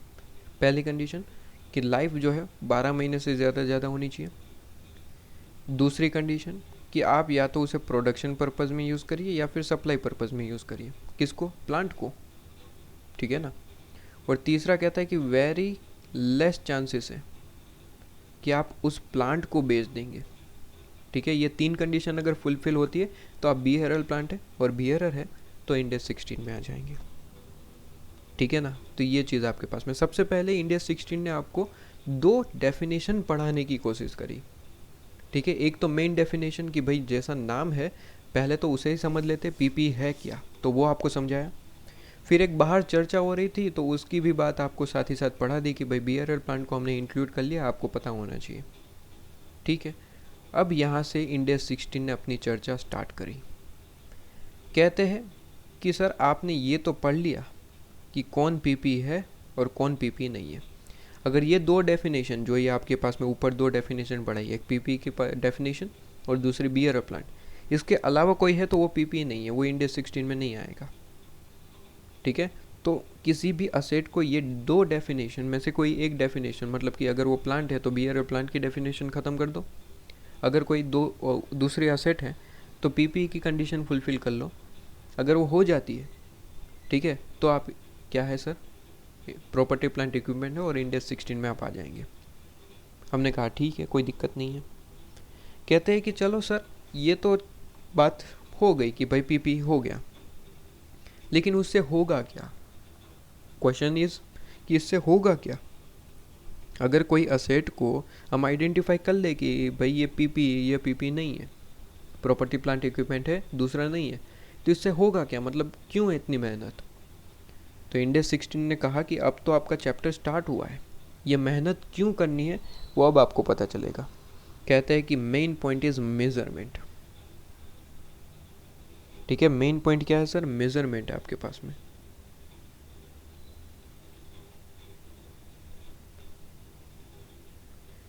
कहता है कि मेन पर्पज़ ही यही था कि उसका मेज़रमेंट करना है, इसलिए आपको आइडेंटिफाई करना ज़रूरी है कि वो पीपी है कि नहीं। अगर पीपी है तो ये मेज़रमेंट के जो रूल है वो आप एक्सेप्ट करेंगे उसके लिए। मेज़रमेंट का मतलब क्या होता है? मेज़रमेंट का मतलब होता है कि जिस असेट की आप बात कर रहे हैं उसकी कॉस्ट क्या होगी, हम बुक्स में उसे किस कॉस्ट पे दिखाएंगे। ठीक है, कोई असेट आप लेके आए तो उसकी कॉस्ट क्या होगी, ठीक है, तो वो कॉस्ट क्या होगी उससे पहले ये इम्पोर्टेंट है कि वो असेट किस इंडेक्स में अप्लाई होता है। ठीक है, क्योंकि हर एक इंडेक्स का अपना तरीका है असेट को रिकॉग्नाइज करने का। अब जैसे कि आप कोई असेट जो है वो पीपी बन चुका है, पीपी की डेफिनेशन फुलफिल करी है, तो इंडेक्स 16 ने बताया है कि हमारी अगर वो कोई असेट जो है वो पीपी बन चुकी है तो उसकी कॉस्ट कैसे निकालेंगे, तो इंडेक्स 16 ने बताया। वैसे ही अगर कोई अदर असेट है, इंडेक्स 16 में नहीं आ रहा है, तो उसके लिए उसे जो है रिस्पेक्टिव इंडेक्स में इंक्लूड किया गया होगा और वहाँ पे उसकी कैसे मेजरमेंट करनी है उसने बताया होगा। तो इसलिए मेजरमेंट पर्पज़ के लिए आपको ये दो डेफिनेशन पढ़ाई गई कि आप सबसे पहले ये तो आइडेंटिफाई करिए कि आपका पीपी है कि नहीं। अगर है तो मेजरमेंट के ये रूल आप उसमें अप्लाई करेंगे, अगर नहीं है तो फिर ये मेजरमेंट के उसमें अप्लाई हो नहीं पाएंगे क्योंकि वो इंडेक्स 16 में इंक्लूड नहीं है, तो उसकी इस तरीके से कॉस्ट नहीं निकलेगी। फिर आपको देखना पड़ेगा कि वो कौन से इंडेक्स में अप्लाई हो रहा है, फिर वहाँ पे जाके उस इंडेक्स की डेफिनेशन पढ़िए, उस इंडेक्स के रूल पढ़िए और वो इंडेक्स फिर आपको बताएगा कि उसकी मेजरमेंट कैसे करनी है। तो मेजरमेंट के तरीके हर एक इंडेक्स के अपने अपने। तो इसलिए हमने सबसे पहले आइडेंटिफाई करना सीखा कि कौन सी असेट पीपी है, कौन सी असेट नहीं है। ठीक है, अब जैसे ही मेजरमेंट का हमने पढ़ाना शुरू करा, इंडेक्स 16 ने एक बात कही। क्या? इंडेक्स 16 ने कहा कि भाई मेजरमेंट कर रहे हैं तो असेट आप जो लेके आए उसका मेजरमेंट करना है। हमने कहा ठीक है करेंगे, लेकिन इंडेक्स 16 ने कहा कि मेजरमेंट करेंगे, लेकिन मेजरमेंट के डिफरेंट तरीके बनाए गए। हमने कहा क्यों? कहते हैं कि भाई असेट लेके आए, जो अब हमने वर्ड यूज़ करा कि जो आप असेट लेके आए, ठीक है, बिजनेस में, तो कहते हैं उसकी कॉस्ट क्या होगी उसे पहचानना, मतलब कि मेजरमेंट। ठीक है ना? तो कहते हैं इंडेक्स 16 ने एक चीज़ कही कि फॉर एग्जांपल ये आपका बिजनेस है,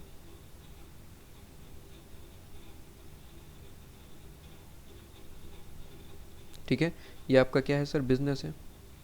हमने कहा ठीक है ये बिजनेस है हमारा, कोई दिक्कत तो इसमें है नहीं। वैसे हम एक असेट लेके आए। क्या लेके आए सर? असेट।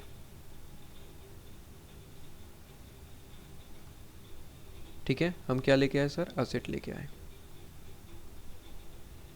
हम लेके आए हैं असेट, इसमें कोई दिक्कत क्या? नहीं सर, एक असेट परचेज करके बिजनेस में लेके आए। अब मान लीजिए कि असेट ने जो है वो कंडीशन फुलफिल कर ली है, पीपी की कंडीशन जो है, प्रॉपर्टी प्लांट इक्विपमेंट की जो 3 कंडीशन फुलफिल करनी पड़ती है, वो पीपी की कंडीशन जो है वो फुलफिल हो चुकी है।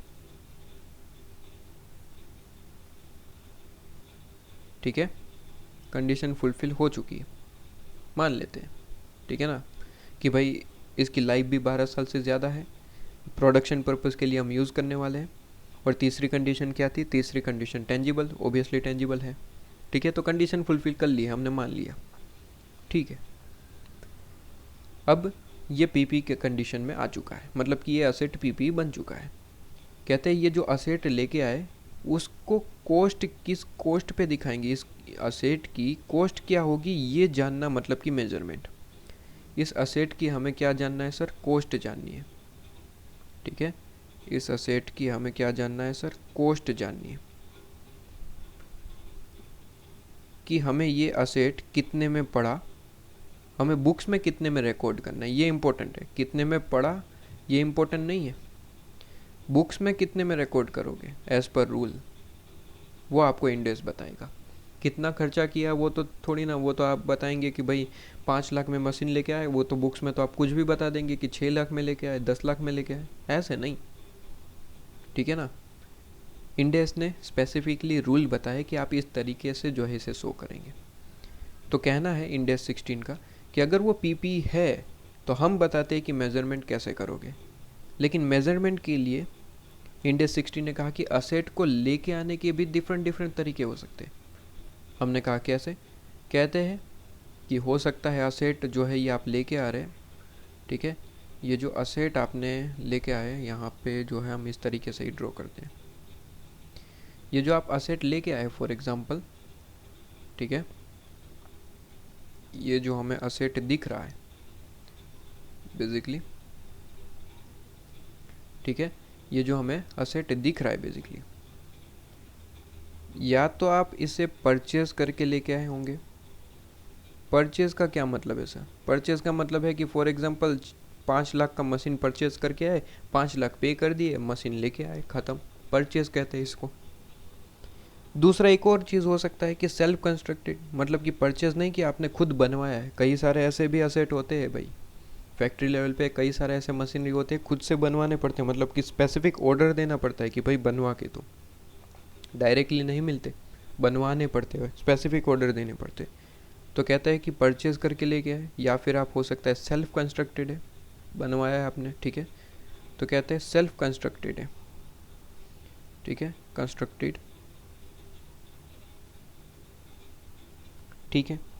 तीसरा भी तरीका हो सकता है कि आप एक्सचेंज करके लेके आए, पुरानी कोई मशीन थी उसे दे दिया, कुछ थोड़े बहुत पैसे भी दे दिए और नई मशीन लेके आ गए, ठीक है, तो कहते हैं एक्सचेंज करके लेके आए, exchange, by way of exchange, ठीक है, एक्सचेंज करके लेके आए। एक और आपके पास में तरीका है, कहते हैं कि गवर्नमेंट ने जो है वो आपको ग्रांट दे दी बेसिकली, ठीक है, तो कहता है गवर्नमेंट ग्रांट,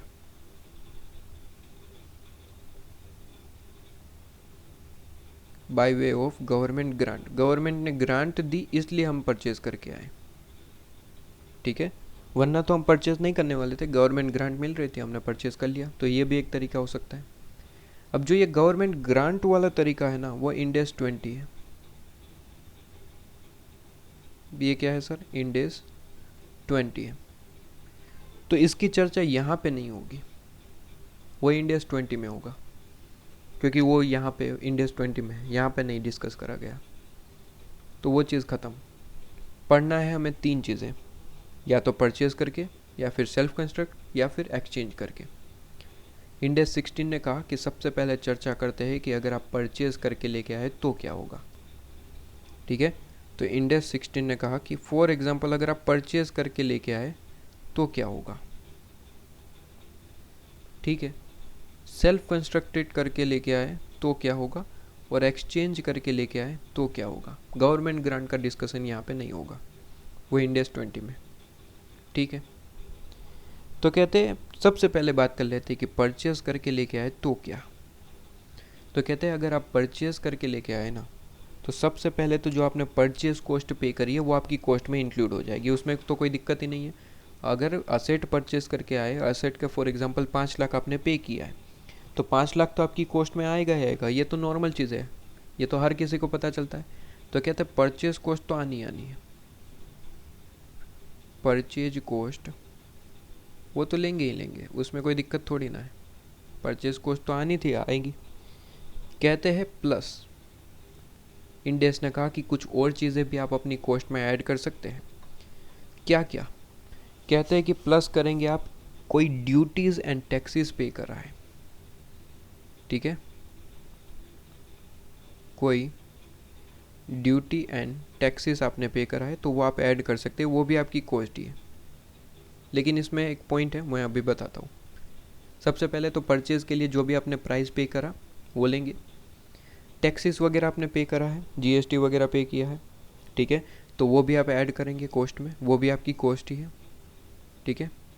और प्लस करेंगे, कहते हैं कि कोई डायरेक्ट एक्सपेंस आपने पे करा है जिसे हम डायरेक्टली एट्रीब्यूटेबल एक्सपेंस कहते हैं। मैं शॉर्ट में लिख देता हूँ डायरेक्ट एक्सपेंस।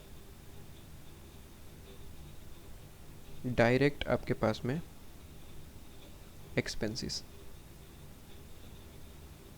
और एक और चीज़ प्लस करेंगे, कहते हैं कि असेट की एंड ऑफ द लाइफ हमें उसे कुछ और भी खर्चे करने पड़ते हैं जिसे हम डी कमीशनिंग कहते हैं। अभी मैं चर्चा करूँगा इस पर, मैं यहाँ पे लिख देता हूँ कि प्रेजेंट वैल्यू आपको लेनी पड़ेगी उसकी, प्रेजेंट वैल्यू ऑफ, कहते हैं डी कमीशनिंग।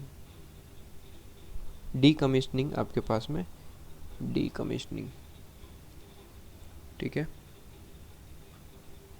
मैंने यहाँ पे लिख दिया, ये थोड़ा बड़ा हो जाएगा, यहाँ पे थोड़ा नीचे लिख देता हूँ।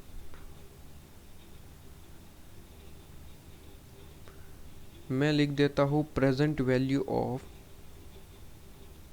ठीक है, प्रेजेंट वैल्यू ऑफ, ये आपके पास में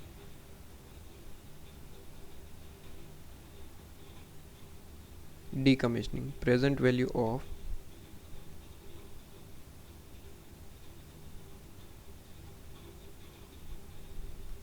डी कमीशनिंग एक्सपेंस आपके पास में, डी कमीशनिंग, बस इतना लिखिए, मोर देन सफिशिएंट, ठीक है। तो ये पॉइंट आपके पास में बन जाता है कि ये आपके पास में क्या हो गया सर, ये आपके पास में बेसिकली पॉइंट हो गया। तो पहला पॉइंट मैंने क्या कहा, पहला पॉइंट मैंने कहा कि सर आप जो है सबसे पहले तो जो परचेज जितने में करके आए एक एक करके सब समझते, एग्जाम्पल के साथ ही समझ लेते तो मेरे ख्याल से वो बढ़िया रहेगा, ठीक है ना। तो आइए, मैंने कहा कि सर एक हमारे पास में असेट है, ठीक है ना, असेट है जो हम लेके आए, परचेज करके आए। तो एक हमारा बिजनेस है, फॉर एग्जांपल ये आपके पास में बिजनेस हो गया, क्या है हमारा बिजनेस, ठीक है ना, बिजनेस है आपके पास में। कहते हैं असेट परचेज करके लेके आए, असेट जो है क्या करके आए, लेके आए सर, परचेज करके लेके आए। हमारी कॉस्ट क्या होगी, आपको पूछा गया कि भाई बताओ कॉस्ट क्या होगी। हमने कहा ठीक है, असेट कितने में परचेज करके लेके आए, फॉर एग्जांपल हम असेट परचेज करके लेके आए 4 लाख रुपए, 4 लाख रुपए हमने सेलर को पे किए और असेट लेके आए। कहते हैं कि इसमें हमने जो है कुछ टैक्सेस भी पे करे थे, कितना, कहता है फॉर एग्जांपल ₹10,000, 10,000 हमने टैक्स भी पे किया इसके लिए।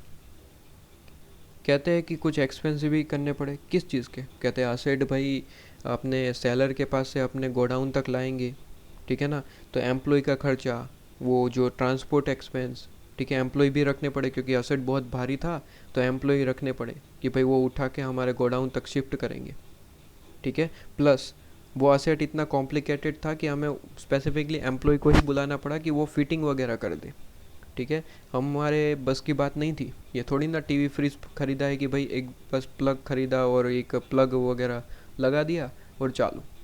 असेट थोड़ा कॉम्प्लिकेटेड था तो उसके लिए भी एक्सपेंस पे करने पड़े। मतलब कि असेट के लिए परचेज, असेट को रेडी टू यूज़ करने के लिए आपको खर्चे करने पड़े, ठीक है। तो कहते हैं वो एक्सपेंस, फॉर एग्जांपल वो आपको 5,000 पे करने पड़े, 5,000, ठीक है। ये कौन सा एक्सपेंस है सर, असेट को रेडी टू यूज़ करने के लिए जो एक्सपेंस, उसे हम डायरेक्टली एट्रीब्यूटेबल एक्सपेंस कहते हैं, जो मैंने यहाँ पे ऊपर लिखे। डायरेक्टली एट्रीब्यूटेबल एक्सपेंस का मतलब क्या होता है सर, असेट को रेडी टू यूज़ करने के लिए अगर आप कोई खर्चे करते हैं तो वो आपके अलोएबल है। असेट अब रेडी टू यूज़ हो गया, उसके बाद कोई एक्सपेंस किया तो वो यहाँ पे इंक्लूड नहीं होगा। सिर्फ और सिर्फ असेट को रेडी टू यूज़ करने के लिए अगर कोई खर्चे होते हैं तो वो आपके पास में इंक्लूड होंगे। क्या बात समझ में आ रही है? तो ये चीज़ है। तो मैंने कहा कॉस्ट क्या होगी, सिंपल है, हमने कहा बहुत ज़्यादा सिंपल है। कहते हैं कि सबसे पहले तो जो 4 लाख आपने पे किया है, जिसे हम परचेज कॉस्ट कहते हैं, परचेज प्राइस कहते हैं, उसे तो हमें लेना ही लेना है। ठीक है सर। इसके बाद जो आपने टैक्सेस पे किया है उसे भी आप लेंगे, ऐड कर देंगे प्लस 4,10,000। ठीक है ना। और कहते हैं कि अगर कोई ऐसे एक्सपेंसेस है जो डायरेक्टली एट्रीब्यूटेबल है, मतलब कि असेट को रेडी टू यूज़ करने के लिए है, तो वो भी आप इंक्लूड करेंगे। तो कहता है 4,15,000 आपकी कॉस्ट हो गई। कितनी कॉस्ट हो गई? 4,15,000। तो ये आपके पास में कॉस्ट। लेकिन मैंने कहा कि भाई ड्यूटीज़ एंड टैक्सेस में जो है एक पॉइंट है, मैं स्टार मार्क कर देता हूँ यहाँ पे, कि याद रखने वाली बात है कि ड्यूटीज़ एंड टैक्सेस तभी इंक्लूड होंगे जब ये जो पॉइंट आप कह रहे हैं, ठीक है, वो नॉन रिफंडेबल है। ये जो ड्यूटीज़ एंड टैक्सेस की बात कर रहे हैं वो नॉन रिफंडेबल है, तभी आपके पास में इंक्लूड होंगे। रिफंडेबल है तब तो उसकी क्रेडिट आप ले लेंगे ना, इनकम टैक्स में पड़ते ही है। अगर उसकी क्रेडिट मिलनी है तो फिर तो ये आपके किसी भी तरीके से आपका कोई खर्चा हुआ ही नहीं। टैक्स यहाँ पे अगर आपने पे करा है और उसका रिफंड आपको मिलने ही वाला है, तो ये तो आपका किसी भी तरीके का कोई खर्चा हुआ ही नहीं ना, उसका तो आप रिफंड ले लेंगे। तो वो कॉस्ट में ऐड नहीं होगा। ड्यूटीज़ एंड टैक्सेस वही ऐड होंगे जो नॉन रिफंडेबल है, मतलब कि उसकी क्रेडिट आपको नहीं मिलनी है, तो वो आपका खर्चा हो गया एक तरीके से, तो आप उसे ऐड कर सकते हैं, कोई दिक्कत नहीं है। क्या बात समझ में आ रही है? क्लियर है? तो मैंने यहाँ पे 3 पॉइंट को समझाने के लिए एक एग्जांपल ले लिया कि परचेज कॉस्ट आप ले सकते हैं, ड्यूटीज़ एंड टैक्सेस जो नॉन रिफंडेबल है, और डायरेक्टली एट्रीब्यूटेबल एक्सपेंसेस जो आप ऐड करेंगे। सर एक लास्ट में आपने एक और पॉइंट समझाया कि भाई present value of D commissioning भी आपको लेना है। इसका क्या मतलब है? तो इसका मतलब भी समझा देता हूँ। इसका मतलब है कि कई बार फॉर एग्जांपल हम असेट ये परचेज करके लेके आए ना, फॉर एग्जांपल असेट इतना भारी भरकम है जिसको हमें फिटिंग के लिए भी एक्सपेंस देने पड़े। देखिए ना 5,000, मैंने कहा ना कि कॉम्प्लिकेटेड है, इतनी सिंपल तरीके से हो नहीं सकता फिटिंग, उसके लिए हमें एम्प्लॉय बुलाने पड़े। ठीक है ना, एम्प्लॉय बुलाने पड़े और उनसे काम करवाना पड़ा। तो हमने कहा कि ये जो हमने फिट किया है ये असेट की फॉर एग्जांपल लाइफ है 10 साल, 10 ईयर्स, 10 साल की लाइफ है। अब जैसे ही 10 साल ख़त्म हो जाते हैं इस असेट को हमें बेच देना पड़ेगा। लेकिन ऐसा है कि भाई असेट इतना ज़बरदस्त कॉम्प्लिकेटेड है, इसे हमें फिटिंग करना पड़ता है। उसके लिए स्पेसिफिकली वो क्या कहते हैं आपके पास में, बेसिकली वर्क साइट प्रिपरेशन करना पड़ता है। ठीक है, स्पेसिफिकली कुछ इसके पार्ट्स लगवाने पड़ते हैं, फिट करने पड़ते हैं। तो ये जो सारा फिटिंग किया है 10 साल ख़त्म होते ही हमें उस पर भी खर्चा करना पड़ेगा ये फिटिंग को निकालने के लिए। आपको पता ही है कि कई सारे बिजनेस में ऐसे होते हैं कि बड़े बड़े मशीनरीज हम लगवाते हैं, तो जैसे ही उसकी लाइफ ख़त्म हो जाती है तो हमें उसे निकालने के लिए भी खर्चा करना पड़ता है। ऐसे ही निकलते नहीं है वो। ठीक है ना, जैसे कि बिल्डिंग आपने बना रखी है, तो उसकी जगह अब फॉर एग्जांपल वो बिल्डिंग बहुत पुरानी हो चुकी है, उसकी जगह आपको नया एकदम रिकन्स्ट्रक्शन मतलब कि करवाना है, एकदम नई बिल्डिंग बनवानी है, इसे तोड़ना है, तो तोड़ने के लिए भी खर्चा करना पड़ता है। ऐसा कि तो है नहीं कि बिल्डिंग को बस उठा दिया और कहीं पे फेंक दिया, तोड़ना पड़ेगा, खर्चा करना पड़ेगा उसके लिए भी मशीनरीज बुलवानी पड़ेगी। बिल्कुल सर। तो ये चीज़ हो जाती है। तो कहते हैं कि डीकमीशनिंग का मतलब होता है कि परचेज जो की हुई असेट की जैसे ही लाइफ ख़त्म होगी तो वहाँ पे भी खर्चा करना पड़ेगा, उसे कहते हैं डीकमीशनिंग। डीकमीशनिंग मतलब कि असेट को ख़त्म करने के लिए खर्चा होने वाला है, डीकमीशनिंग कहते हैं उसे। तो कहता है at the end of the life, मतलब कि 10 साल बाद हमारे एग्जाम्पल के हिसाब से, फॉर एग्जाम्पल हमें 5,000 और पे करने पड़ेंगे। ठीक है, तो ये 5,000 भी क्या करेंगे सर? डीकमीशनिंग जिसे हम कहते हैं। ठीक है, ये भी हम ऐड करेंगे। लेकिन ऐड करने से पहले स्टैंडर्ड ने कहा, इंडेस ने बेसिकली, इंडेस ने कहा कि उसकी प्रेजेंट वैल्यू लेना। क्यों? क्योंकि ये तो फ्यूचर में होने वाला खर्चा है, आज तो होगा नहीं। ये जो खर्चा है 4,10,000, ये 5,000, ये खर्चे कौन से हैं? जो प्रेजेंट में हुए, तो उसको तो हमने टोटल किया और कह दिया कि भाई ये कॉस्ट है आपकी। लेकिन ऐसा कोई खर्चा है जिसे हम कहते हैं डीकमीशनिंग, जो फ्यूचर में होने वाला है, आज तो कुछ पे नहीं करना है, 10 साल बाद पे करेंगे 5,000। तो कहते हैं वो डायरेक्टली 5,000 ऐड करेंगे तो गलत हो जाएगा, क्योंकि आप ये फाउंडेशन लेवल पे प्लस इंटर लेवल पे पढ़ के आ रहे कि अगर कोई फ्यूचर में खर्चा होने वाला है, कोई फ्यूचर में खर्चा होने वाला है, तो उसको आप जो है डायरेक्टली ऐसे ऐड नहीं कर पाते। क्यों? क्योंकि फ्यूचर की वैल्यू और आज की वैल्यू डिफरेंट होती है। तो उसके लिए हमें यूज़ करना पड़ता है प्रेजेंट वैल्यू कंसेप्ट, जो आप सीए फाउंडेशन लेवल पे पढ़ के आ रहे हैं, जो आप सीए इंटर लेवल पे पढ़ के आ रहे हैं, जो आप सीए फाइनल में एएफएम के अंदर भी पढ़ के आ रहे हैं। तो कोई भी स्टूडेंट ऐसा नहीं हो सकता कि जिसको प्रेजेंट वैल्यू फ्यूचर वैल्यू का कंसेप्ट नहीं पता है। बेसिकली आपके मॉड्यूल में भी नहीं डाला गया, इसलिए क्योंकि आईसीआई को भी पता है कि एडवांस अकाउंटिंग के अंदर डालने की ज़रूरत नहीं है। ये तो बहुत पहले से पढ़ के आ रहे हैं और रिपीटेड वे में पढ़ के आ रहे हैं, क्योंकि हर एक लेवल पे ये कंसेप्ट है। ठीक है, इसलिए कोई स्टूडेंट ये नहीं कह सकता कि हमने नहीं पढ़ा, चाहे वो डायरेक्ट एंट्री से है, चाहे वो फाउंडेशन रूट से है। अगर फाउंडेशन रूट से है तो उन्होंने फाउंडेशन में भी पढ़ा है मैथमेटिक्स के अंदर, इंटर में भी पढ़ा है कहाँ पे, एफएम के अंदर, और फाइनल में भी पढ़ रहे एएफएम के अंदर। और डायरेक्ट एंट्री से है तो इंटर लेवल में एफएम में पढ़े हैं और अभी एएफएम में पढ़ रहे होंगे।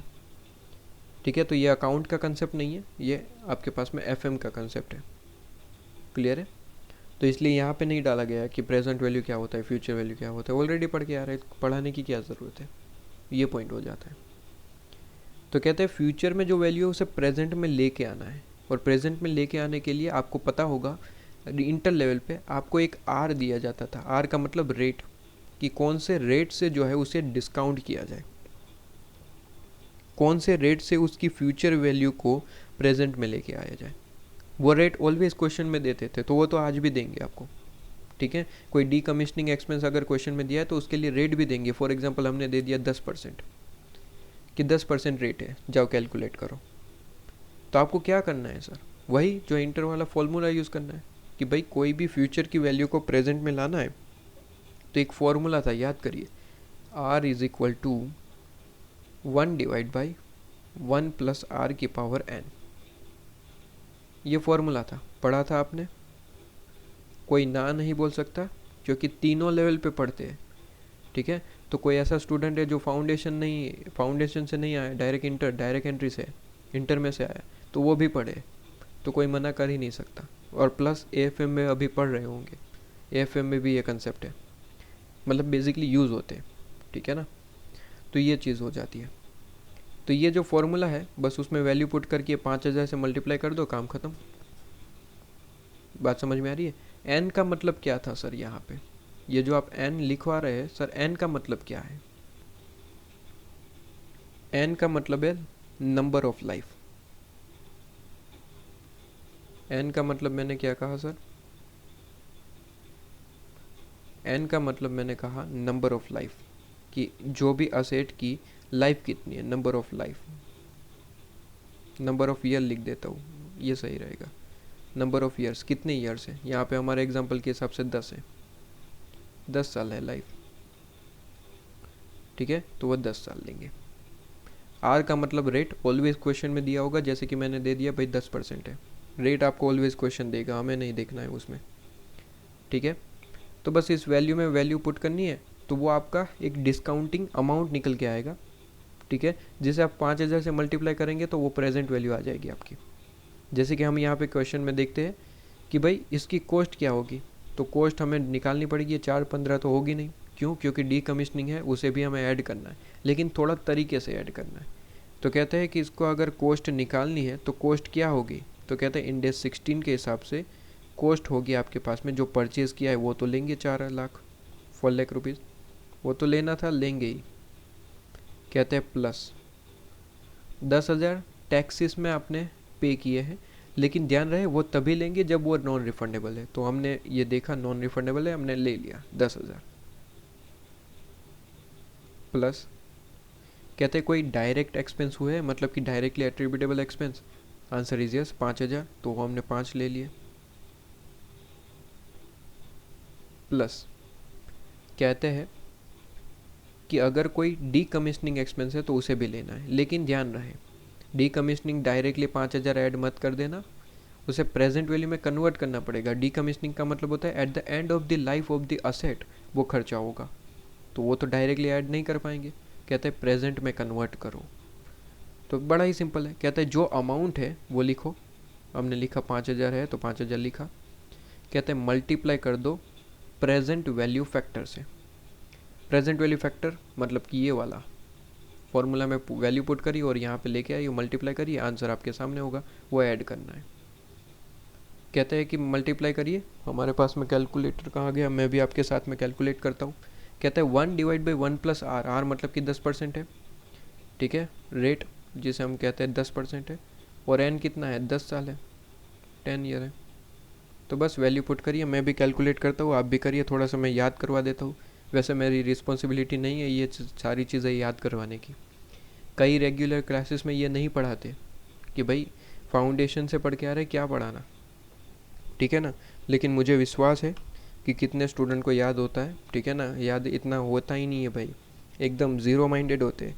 तो मैं एक बार रिवाइज़ करवा देता हूँ कि मान के चलता हूँ कि आपको आता है, लेकिन फिर भी एक बार रिवाइज़ करवाना मेरी जिम्मेदारी, में मानता हूँ, ठीक है ना। चलिए, तो मैं कहता हूँ कि 1 डिवाइड बाई 1 प्लस आर की पावर n। तो कहते हैं 1 डिवाइड बाई 1 प्लस आर कितना है, 10%, मतलब कि 1 प्लस 10% मतलब कि 1.1।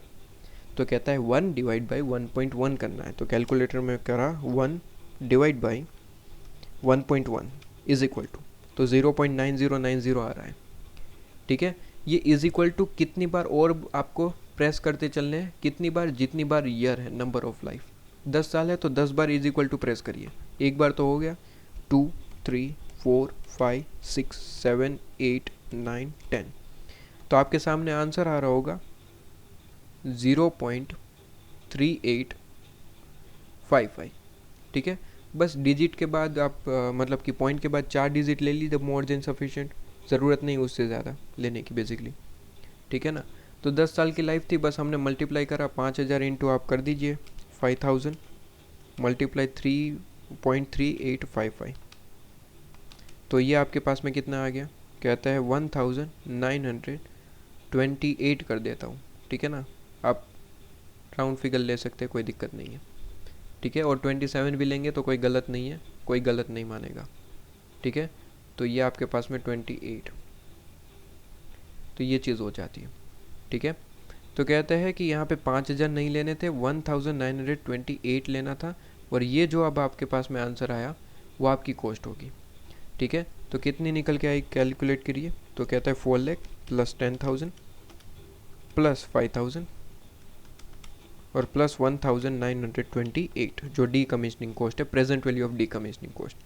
तो कहते हैं वो आ गया 4,16,928। ये आपके पास में क्या आ गई, ये रियल कॉस्ट आ गई, जो आप बुक्स में दिखाएंगे इस असेट की कॉस्ट है, ये इस असेट की कॉस्ट है, ये आप दिखाएंगे।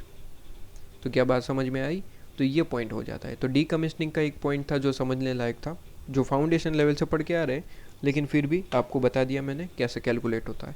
तो ये जो फॉर्मूला है वो मैं और एक बार रिस्पॉन्सिबिलिटी लेता हूँ कि आगे जो मेरे क्वेश्चन करवाऊँगा मैं, ठीक है, ICA मॉड्यूल के भी करवाऊँगा और कुछ पास्ट पेपर के भी करवाने हैं मुझे, तो वो भी मैं कराऊँगा। तो वहाँ पे भी मैं इस चीज़ को 2-3 बार रिपीट करूँगा। रिस्पॉन्सिबिलिटी मेरी है नहीं, लेकिन मैं मान रहा हूँ कि मेरी रिस्पॉन्सिबिलिटी है, और इसे 2-3 बार और रिवाइज करवाऊँगा, ठीक है। तो ये चीज़ हो जाती है। क्या बात समझ में आ रही है, ये चीज़ आपके पास में क्लियर होगी, ठीक है ना। तो ये आपके पास में सबसे पहले परचेज करके लेके आए, तो ये पूरा का पूरा मेरा जो है डिस्कशन यहाँ पे कंप्लीट हो जाता है, ठीक है। ये पूरे का पूरा डिस्कशन जो है वो कंप्लीट हो जाता है। क्या बात समझ में आ रही है, तो ये पॉइंट हो जाता है। अब यहाँ पे आगे बढ़ते हैं, तो परचेज़ की बात हो गई मेरी कि आगे परचेज़ करके लेके आए, तो इतने ही आप चीज़ें जो है वो ऐड करेंगे, इसके अलावा कोई चीज़ ऐड नहीं होगी, कोई भी नहीं। फॉर एग्जांपल, आपने कोई नया बिज़नेस शुरू किया है, असेट परचेज़ करके लेके आए, बिज़नेस नया शुरू करा है, तो फॉर एग्जांपल आपने इनोग्रेशन एक्सपेंस कर दिया, सबको आइसक्रीम खिला दी, चॉकलेट खिला दी, तो ये एक्सपेंस क्या असेट की कॉस्ट में ऐड करोगे? आंसर इज़ नो सर, ये थोड़ी ना असेट के लिए कॉस्ट है। कौन से एक्सपेंस ऐड हो गए? केवल और केवल डायरेक्टली एट्रीब्यूटेबल एक्सपेंस, ठीक है। मैंने समझा है कि सर असेट को रेडी टू यूज़ करने के लिए अगर कोई एक्सपेंस हुआ है, तो कोई दूसरे एक्सपेंस करके लेके आएंगे तो वो थोड़ी ना ऐड करेंगे, नहीं सर, वो ऐड नहीं होंगे। बात समझ में आ रही है। तो इनोग्रेशन एक्सपेंस कर दिया, कोई एडवर्टाइजमेंट कर दिया, फॉर एग्जांपल बिजनेस के लिए एडवर्टाइजमेंट कर दिया, तो वो क्या ऐड होगा क्या? आंसर इज़ नो सर, वो सारी चीज़ें थोड़ी ना ऐड करेंगे, वो ऐड नहीं होगी। बात समझ में आ रही है, ये इंपॉर्टेंट पॉइंट था। तो ये परचेज वाला पॉइंट ख़त्म। कहते हैं कि अगर फॉर एग्जांपल सेल्फ कंस्ट्रक्ट करके लेके आए तो क्या होगा, सेल्फ कंस्ट्रक्टेड है तो क्या होगा। तो अगर सेल्फ कंस्ट्रक्टेड है तो बड़ा ही सिंपल है, कहता है कि भाई खुद से बनवाया ना, तो कहता है जो भी आपने बनवाया मतलब कि कंस्ट्रक्शन कॉस्ट आपने की होगी, जिसे हम कहते हैं कंस्ट्रक्शन कॉस्ट, तो कहता है जो कंस्ट्रक्शन कॉस्ट आपने करी है वो ले लो, ठीक है ना, कंस्ट्रक्शन कॉस्ट आपके पास में, ठीक है, तो कंस्ट्रक्शन कॉस्ट आपके पास में ले लेंगे।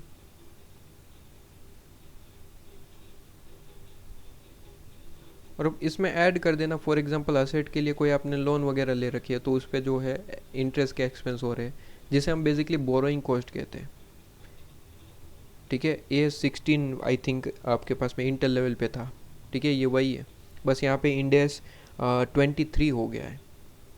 बाकी कंसेप्ट तो ऑलमोस्ट सेम है, मैं ये नहीं कहूँगा कि 100% सेम है क्योंकि कुछ चेंजेस है, ठीक है, वो पढ़ेंगे जब पढ़ना आएगा। कहता है कि बोरोइंग कॉस्ट को आप ऐड कर सकते हैं, ठीक है, लेकिन बोरोइंग कॉस्ट को पढ़ने के लिए हमें इंड AS आपके पास में हमें पढ़ना पड़ेगा, इंड AS आपके पास में इंड AS 23, ठीक है, इंड AS 23 पढ़ना पड़ेगा।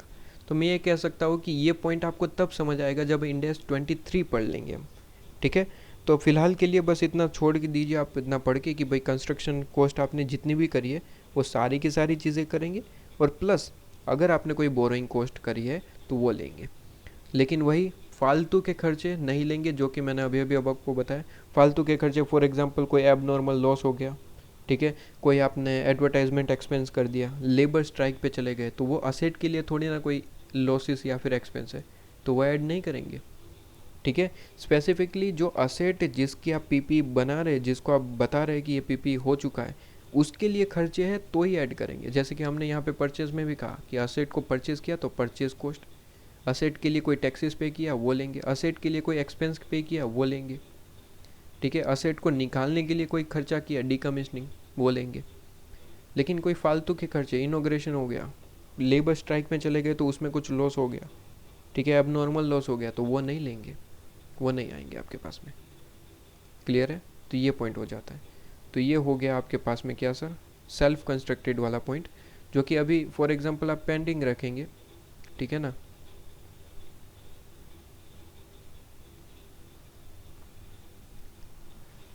इसके बाद एक्सचेंज वाला पॉइंट देख लेते हैं कि फॉर एग्जांपल एक्सचेंज करके लेके आए, तो या फिर एक्सचेंज वाला थोड़ा सा पॉइंट है।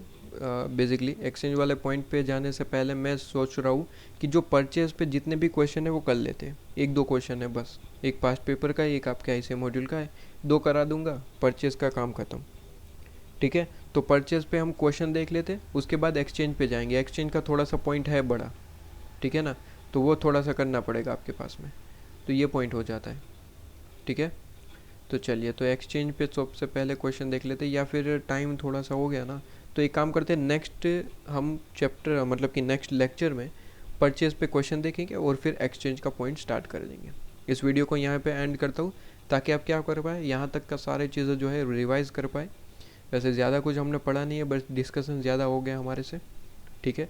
तो ये चीज़ आपके पास में हो जाती है। तो ये कंप्लीट होते ही नेक्स्ट लेक्चर में हम डायरेक्टली स्टार्ट करेंगे परचेज पे क्वेश्चन। 2 क्वेश्चन कराऊंगा, एक आपके पास में क्वेश्चन है पास्ट पेपर का, आई थिंक नवंबर 24 का है, वो कराऊंगा, और ICA मॉड्यूल में एक क्वेश्चन है वो करा दूंगा। ICA मॉड्यूल तो 100% कवर करनी है क्योंकि आपका ICA मॉड्यूल बैच है, तो वो तो हम कवर करना ही है, ठीक है। तो ICA मॉड्यूल के तो सारे क्वेश्चन आपके पास में कवर होंगे, तो वो उसमें तो कोई दिक्कत नहीं है। प्लस मैं पास्ट पेपर के भी कुछ क्वेश्चन ले लेता हूँ, तो वो भी आपके पास में क्लियर हो जाए, ठीक है ना। तो ये पॉइंट आपके पास में हो जाता है। तो चलिए नेक्स्ट लेक्चर में आपके पास में मिलते हैं, ठीक है, नए क्वेश्चन के साथ आपके पास। ओके, चलिए।